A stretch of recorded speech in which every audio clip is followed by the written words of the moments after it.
Danny Alvarez in Las Vegas here with the one and only Mickey Bey. A few days away from young champ behind you, Devin the Dream Haney, another title defense. Jojo Diaz this time.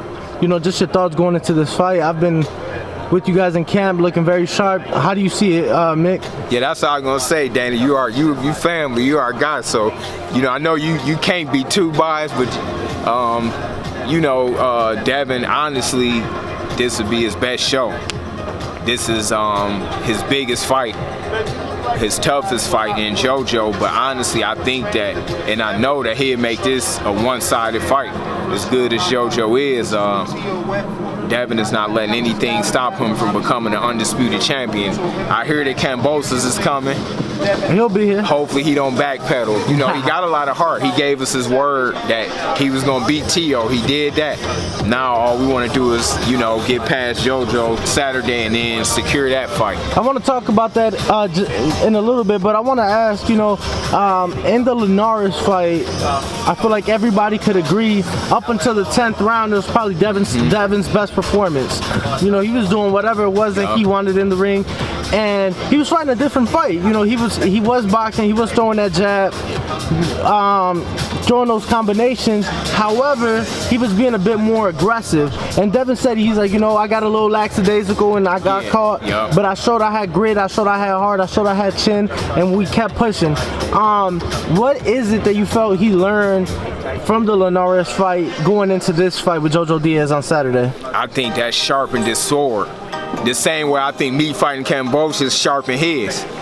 You know, when you fighting an experienced guy, you gonna get hurt or hit with something. Like, you're not getting out of the fight without getting hit. It's just impossible. He been boxing longer than Devin been born. That's about the easiest you can beat a guy as good as Linares. We seen him. He put Lomachenko down with the same shot. And now we see Tio got put down by Kambosos. He was joking about Devin getting hit with the good shot, but Devin stood up on his shot. Any fighter can get dropped. It's boxing. Any fighter can get hurt. Absolutely. I mean, you haven't been in the ring with Kambosos, but you were in there with him coming off of a 3.5-year layoff. Very long layoff. Yeah. What were your thoughts on that fight? I know you actually bet Kambosos, but what were your thoughts on the fight? My thoughts was Tio underestimated him. Now, it's a difference between being confident and overconfident. Devin is confident, but he's not overconfident. We not just looking at JoJo. We know we got a fight on our hands Saturday, and the job has to be done.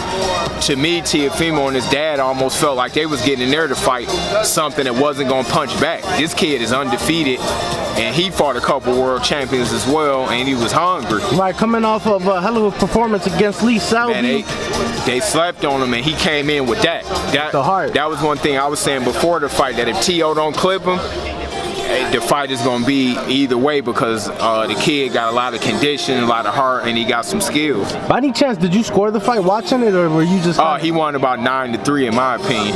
It wasn't close. A lot of people, a lot of media ringside at least had about 9-3. Yeah, I had about 9-3, 10-2. But a lot of people also were scared that he might get robbed. I think he beat him to the point to where you couldn't rob him, because I think the split decision was almost a robbery. Like, the way he even looked, he looked in his corner, it looked like he almost wanted to, he didn't look confident even in between rounds. Now, I gotta ask, there was a lot of criticism on the father in the corner. Yeah.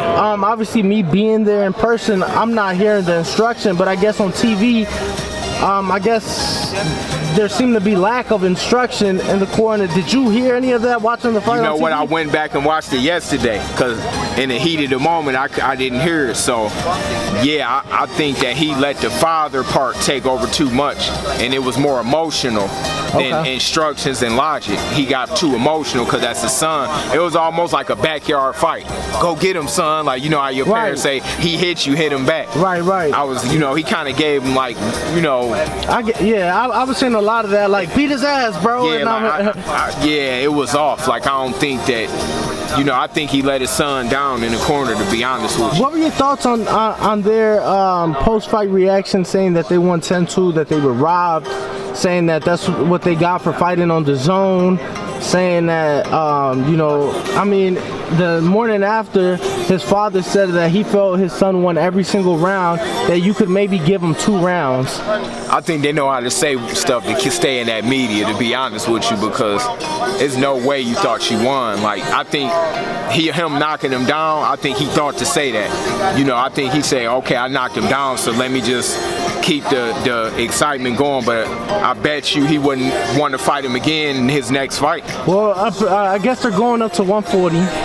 So you know, if you won, then you know, why you need to go up? They're saying that, you know, he's been at 35 too long, saying he should have moved up to 40 2 years ago. So, which is crazy because they just had a handshake deal with Bill, saying after Kambosos and after JoJo, then, you know. And we shook hands. Yeah, me and him. You remember I ran into him. We, at the gym, Yeah, and even then, man, I just felt that he was underestimating Kambosos. That was my takeaway from leaving our little debate. That was my thing. Like, man, this dude don't even seem like he got a fight next week. All right, now, so JoJo Diaz is a task at hand. He is not being overlooked.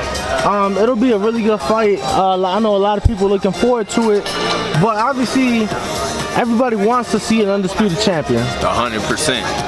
And it does. So I spoke to Lou DiBella after the fight, which apparently is Kambosos' American promoter. I guess there was a lot of confusion. People thought it was Eddie, but it's actually Lou DiBella. He's saying that Devin isn't the best fight for Kambosos. He says that he feels there's better opportunity. George says that he would be glad to fight Devin, but it would have to be in Australia. Your thoughts on that? I mean, man, listen, I'm going to put it to you like this. Devin is a throwback. I'm comfortable. The team is comfortable, and Devin is comfortable with going to Australia. I'm sure, you know, Bill and Eddie Hearn had the details right. We'd go over there and fight him. I mean, DiBella probably kind of saying that because he see Devin being his hardest fight. You know, is probably why he's saying that too. According to Lou DiBella, Devin isn't the most talented lightweight out there. So. Well, he's saying it, but I mean, before people thought it was Tio. They beat Tio, but I mean, Kambosos gave his word. He said he wanted to fight Devin. You know, Eddie Hearn helped make their fight happen. So I think that it's only right for them to deal with Eddie Hearn and do the undisputed fight with Devin.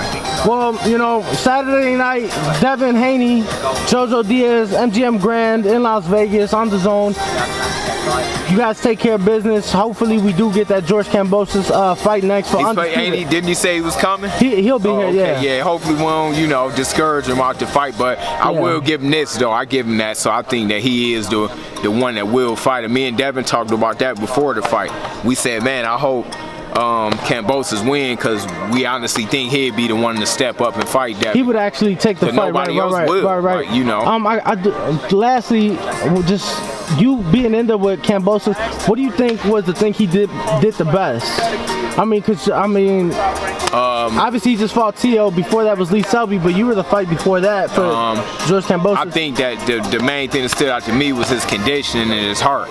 Okay. Because, you know, I'm thinking like, all right, I had to look at my advantages. I'm rusty, I haven't fought in a while, but I got the experience, and I'm gonna see what kind of heart and late endurance he got, and he had both. So, you know, I had to kind of, you know, be a little careful in there being out the ring so long. That was a tough fight for me to have to knock the rust off. It was the wrong fight because, you know, he a dangerous fighter. I could tell he wanted to clip me. So I had to be kind of, you know, be smart. Was it a split decision? Yeah, split decision. Yeah. I thought so, yeah. Yeah. It was real close. Like, you know, I didn't cry about it because I was just getting back in the ring to see if I still had it. I wanted the best fighter possible. But it was fun being in there, and it's interesting for me to be able to have Devin against him. That it's just fun. That's just crazy to me. Like, right. You know, I'ma love that one. Prediction for Saturday night. man, Devin gonna dominate him. I can't say it wrong.